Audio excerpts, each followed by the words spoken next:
பல்லுக்கு வந்து அவ்வளோ உறுதித்தன்மை கொடுக்கும். இது வந்து பார்த்தீங்கன்னா களிப்பாக்கு. அப்புறமேட்டு வந்து பட்டை, நம்ம சாப்பாட்டுக்கு பயன்படுத்துவோம்ல, சரி பிரியாணிக்கெல்லாம் பயன்படுத்துவோம்ல, அந்த பட்டை. இது வந்து பார்த்திங்கன்னா ஃப்ரெஷ்மெண்ட்டுக்காக கொடுத்துருக்கோம்.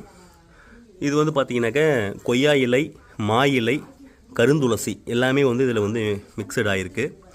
அப்புறம் நெற்பதிர் வந்து ஒரு ஆரம்ப காலகட்டத்தில் நெற்பதிர் வந்து வெறும் நெற்பதிர் மட்டுமே வந்து தீயில இட்டு அதை சாம்பல் எடுத்து பல் விளக்கிட்டு இருந்த காலங்கள்லாம் உண்டு.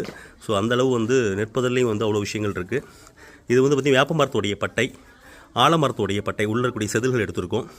அது மட்டும் இல்லாமல் ஆரஞ்சுடைய தோல், சாத்துக்குடியோட தோல், கொளிஞ்சியோடைய தோல் வந்து எடுத்து ரெடி பண்ணி வச்சுருக்கோம். அது இல்லாமல் கல்லுப்பு, கருவேலம்பட்டை தூள், மஞ்சள் கரிசாலை, வெள்ளை கரிசாலை பவுடரும் வந்து இது கூட ஆட் பண்ணுறோம்.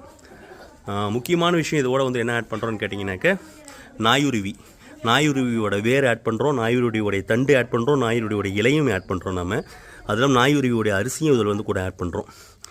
நாயுருவி வந்து பற்களுடைய உறுதித்தன்மைக்கு வந்து அவ்வளோ முக்கியத்துவம் வாய்ந்தது. நாட்டு கொத்துமல்லி கூட ஆட் பண்ணுறோம், விரலி மஞ்சத்தூள் கூட ஆட் பண்ணுறோம். அது இல்லாமல் அதிமதுரம் கூட வந்து ஆட் பண்ணுறோம். சரிங்களா? முக்கியமான விஷயம் இது கூட ஆட் பண்ணுறது வந்து பார்த்திங்கனாக்கா ஆலம் விழுத சிறு சிறு துண்டுகளாக நறுக்கி வச்சுருந்து அதையும் கூட வந்து நம்ம ஆட் பண்ணுறோம். அப்புறமேட்டு வந்து பார்த்திங்கனாக்கா புதினா இப்போ தான் ரெடி ஆகிட்டு இருக்குது ஆக்சுவலி. ஸோ இதை காஞ்சதுக்கு பிறகு இதையும் வந்து பார்த்திங்கனாக்கா நம்ம பல்பொடியில் வந்து நம்ம ஆட் பண்ணுறோம்.